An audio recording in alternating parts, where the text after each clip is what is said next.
ইনশাআল্লাহ এই দোয়ার উপর যারা আমল করবে আল্লাহ পাক তাকে প্রশস্ত সদর দিবেন, জ্ঞান দিবেন, সাহস দিবেন। ডক্টর জাকির নায়েক এই দোয়াটার উপর খুব বেশি আমল করেন। আপনারা কি দেখেছেন না লেকচারে? এই দোয়াটার ব্যাপক ফজিলত আছে।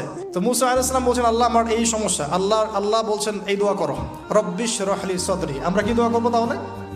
রব্বিশ রহলি সদরি, আল্লাহ আমার এই কলিজাটা বড় করে দাও। মানে আমার কলিজা বড় করো মানে কি? সাহস বাড়িয়ে দাও। দিনের দাওয়াত দেওয়ার জন্য কি লাগে? সাহস। আমার সাহস বাড়িয়ে দাও। একজন আলেম বলেছিলেন 3টা জিনিস লাগে, জ্ঞান, সাহস, ধৈর্য।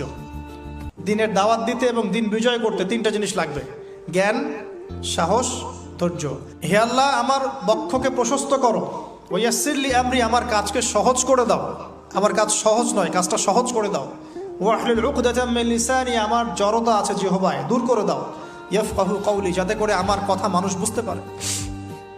ডক্টর জাকির নায়েক এই দোয়াটার উপর খুব বেশি আমল করেন। মুসা আলাইহিস সালামকে আল্লাহ পাক ফিরআউনের কাছে পাঠিয়েছেন। কোরআনের পাতায় পাতায় মুসা ফিরআউন, মুসা ফিরআউন, মুসা ফিরআউন। আল্লাহ পাকের কি অলৌকিকত্ব, মানে কি নিদর্শন! যেখানে আবু জেহেল সেখানেই মুহাম্মদ, যেখানেই আজার সেখানেই ইব্রাহিম, যেখানে ফিরআউন সেখানেই মুসা। তাহলে এই যুগেও যেখানেই যত বেশি করাপশন, যত বেশি অন্যায় অবিচার, সেখানে তত বড় মুমিনের জন্ম হবে ইনশাআল্লাহ।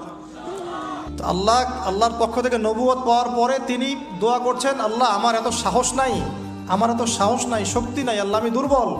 তার মধ্যে একজন মানুষ আমার এক থাপ্পড়ে মারা গেছে ওদের ওখানে, থাপ্পড়ে না সরি ঘুষি, ফাওয়াকাসাহু ফাকাদা আলাইহি, এক ঘুষি দিয়েছেন।